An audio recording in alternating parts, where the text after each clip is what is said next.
Hi gamers!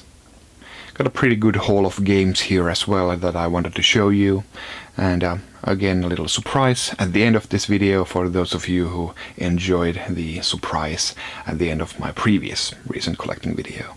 So my co-host is back telling about a game that she has played that I haven't. And mostly new stuff here for current generation of machines, but a few retro games and items here. First, I'm happy to announce that I've got some new Wii U games. That's a rare occurrence these days. I got a brand new game here. The new expansion for Dragon Quest X is out in Japan, and this is actually the 6th physical release of Dragon Quest X in Japan. They had the original game and 2 expansions and 2 compilations where you have the base game and the expansions bundled in. So this 3rd expansion, I'm not sure if we're gonna get a definitive collection here with the base game and all 3 expansions, so that might be in the pipeline a few months out, or maybe not. I haven't heard anything, so it might be that this is maybe the last physical Wii U game, at least in Japan. Still waiting for the Axiom Verge game to come out in the West. Hopefully that comes out. But yeah, really happy to add this to my collection. And also I got a second one. I got here Skylanders Spyro's Adventure. Now this is a really interesting game. I'm really happy to have this, because this is actually one of the rarest Wii U games there is, especially in complete form. The very first Skylanders, Spyro's Adventure, this was only released in Japan for the Wii U, so we didn't get this first game here in the West. And what's interesting that this is the only Spyro game or Skylanders game that has been released in Japan. So Japan didn't get any of the sequels. And yeah, I've been to Japan twice, looking for Wii U games. I've been there total 3 times, but two times I've been looking for Wii U games actively, and I haven't seen this game a single time in all of Japan's game stores. So really, really rare stuff, and I haven't seen this once on eBay. So I finally found this, or my girlfriend found this on Amazon Japan, and she used this proxy bidding service or forwarding service so that they would send this out to me. And yeah, I got all 3 figurines here, and the game and portal, and it's all complete. So really happy to have this, a really rare game. Been looking for this for years, and with these I now have a grand total of 300 Wii U games. Of course, that's counting all different iterations. There are 210 different unique games for the Wii U, but with all my iterations I have 300. And actually Skylanders Spyro's Adventure was the last unique Wii U game that I was missing. So now I have all the games, still missing 7 different iterations, like Assassin's Creed 4, Black Flag, the Black Chest edition.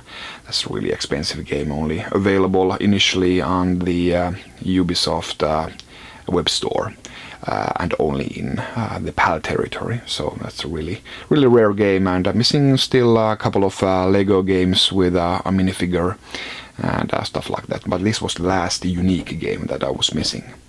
I think I'm gonna be, wait if the Axiom Verge comes out. When I'm sure that there won't be any more unique games coming out, I think I'm gonna be doing a complete Wii U collection video. So stay tuned for that. But we'll see when we get there. But let's get to Switch. After the Wii U, I got Doom and Skyrim. It's really nice to see you know, third-party games and you know, rated R or rated 18 games on my Nintendo console. Of course, Skyrim is old, and Doom was a bit older as well. You know, the Wolfenstein that's still coming, it's gonna be a little bit more fresh on the Switch, but sadly wasn't released at the same time with the other consoles. But still, it's nice to have these. Doom especially, it's a great port. Of course, it doesn't look at all as nice as on the PS4 or Xbox One. But you know, it's basically for a handheld, so it's a marvel what the game looks like, and runs pretty good, and yeah, great games. But what isn't a great game is Sonic Forces. Terrible, but yeah, they I don't know how long they're gonna be trying to make good Sonic games. Just when they managed to do something a bit better with the previous Sonic game, and then comes Forces, and everything is back to square one. And also for the Switch, I got Snipper Clips Plus. This was one of the better, and still is one of the better Switch exclusives. Actually, this was only available on download, but I'm really happy to have this as a physical copy as well, with the Plus DLC included here. Really great game, especially if you have it. This is a really great two-player game. It does have some four-player modes as well, but I think the best are the two-player puzzles, and you know, really great game to play with a spouse or somebody like that, who, you know, isn't necessarily as hardcore into games as you are. It's a really great game. And finally, for the Switch, I got the collector's edition of Xenoblade Chronicles 2. Check out my unboxing of this if you already haven't. Looks and sounds great. I'm not too sure about the character design. I don't mind at all of the bit more racy characters that people have been condemning on the internet. That's just fine for me, but it's, I don't know, this is a bit of a clunky, you know, super Japanese game. If you like that sort of thing, Xenoblade Chronicles 2 is for you, but just a word of warning. But of course, it's a huge game, and a really great thing that Nintendo got this out on the first year of the Switch. So a really nice addition to the game library. Some great variation here already after the first year, or first 9 months. And one Xbox One game. I got Project Cars 2. This is a promotional copy. And also finally got Mass Effect Andromeda. This was so cheap now that I decided to get this. Don't know when I have the time to play this. I really loved the first three. It's too bad that they made some blunders with this, but I think I'll see for myself once I get the time to start the game. And then we get to some retro, a few more Dreamcast games for my European PAL Dreamcast collection. Got WWF Royal Rumble, Championship Surfer, and Incoming. Just some cheap games that I picked up locally. If you have the chance to get Dreamcast games with you know, intact boxes, European boxes are really fragile. It's usually you know, worth it to get if you can get it for under 10 euros or something like that. So, you know, the boxes themselves are worth like 3, 4, maybe 5 euros when they're you know, intact. So it's always worth it to get them if you can, you know, choose a cover with a good choose a game with a good cover. And then we get to the 3DS. Got here Pokemon Sun, Ultra Sun, and Pokemon Ultra Moon. I think Nintendo should be doing more of this. If you don't know, these are, you know, a new story, but in an established game world. So they had the game made, Sun and Moon, but just used the same engine and same game map and graphics and all that, and just made a new story. And yeah, Pokemon fans, I'm sure, love that. And I wouldn't mind if they did the same for, like Zelda or something like that. They have made an amazing game world, and I really wouldn't mind if they just used the same game world and for a new adventure.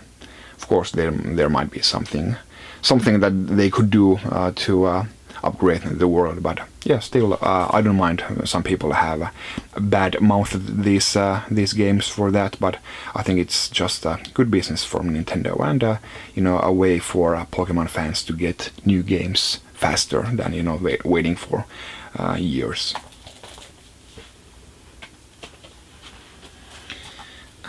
And then I got Layton's Mystery Journey, Catriel and the Millionaire's Conspiracy. This was a bit of a hit and miss for me.